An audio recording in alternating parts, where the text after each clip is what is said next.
South Sudan has endured decades of violence, widespread displacement, and deep heartbreak. In the midst of it, women religious have quietly become pillars of hope, holding communities together, comforting the grieving, and opening doors to safety. This is the voice of one such sister. Sister Scholasticah Sabeth Nganda of the Sisters of Mercy shares what it means to serve at the heart of a humanitarian mission through education, healing, leadership, and the gates of the Good Shepherd Peace Center. Sometimes leadership means going first. This is what led Sister Scholasticah to South Sudan. I was acutely aware of the needs in South Sudan because when I was in leadership in Dublin, Ireland, I was the sister in charge of sending Sisters of Mercy to South Sudan, to Solidarity. So I knew the mission needed people because I was struggling to get sisters to go there and I was getting nobody, So I told myself, now that I have suffered for 6 years looking for people and I only got one nun who volunteered to go. I told myself when I finish in leadership, I will go and serve in South Sudan with Solidarity. So after CTU, then I went, I knew God was calling me to go to Solidarity. So I went back and I told my superior I wanted to go to the university and decide. She was very supportive because Sisters of Mercy, we passionately believe in the work of Solidarity because we were founded for the poor, the most needy, marginalized population. So it was, Solidarity's work, mission is in line with our charism.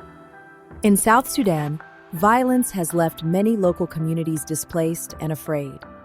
Sister Scholasticah met the people at the gates of the Good Shepherd Center in Kit, where compassion, not fear, was waiting.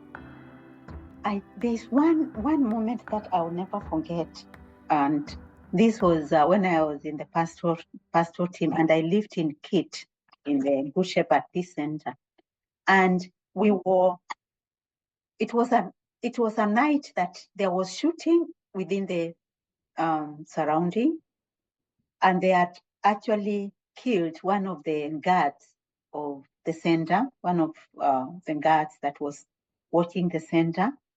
And the soldiers were shooting. There was exchange of guns, shooting. And the internally displaced people that live around Kit, because Kit is surrounded by very many people who have left their own homes and come to live close to the Good Shepherd Peace Center because of peace. That night when they were shooting, so many of those people flocked into the center. And the guards minding the gate did not want to let them in. And they kept shouting. They kept banging the gate and asking the soldiers to open. And the soldiers did not want to open because this is a facility that they have been employed to guard. So I personally had to move very fast to the gate and told the soldiers, please open the gates and let in the children and the women, because they were fleeing to come to the center, looking for refuge, looking for safety from the guns outside. So they came, and the Solidarity people had the responsibility of sheltering them. So we went getting all the children, putting them in the rooms in the center. We hid them in the toilets. We hid others on the corridors. We hid these people in every available room. And it was terrible. I thought we were going to be killed, all of us. And I remember asking the most senior Solidarity member that time was Sister Teresina. She said she has left us. She has gone back to her congregation.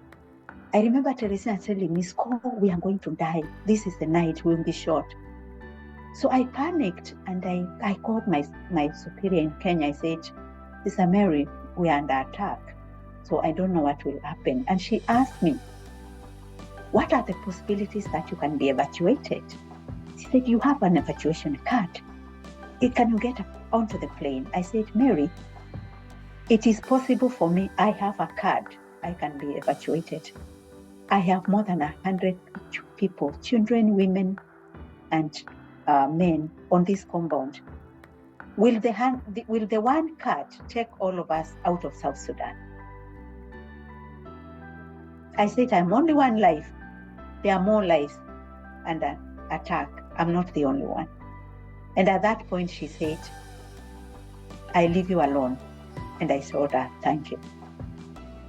So that's a moment that I'll never forget. Mm-hmm. That as solidarity members in South Sudan, our essence of being in South Sudan is to stand with the South Sudanese in their own struggle and to see the contribution that as solidarity with our donors and with our supporters, to see what is the impact that we are making. How are we contributing towards peace and reconciliation in South Sudan? That is the most important thing that this country needs. So I cannot forget that. The people fled to Kit because they know it is a center not most likely to be attacked by the soldiers, by the rebels. That's why they came there. So us who live there and us who are out to do the work of peace and reconciliation, are we ready? Are we ready to take the challenge?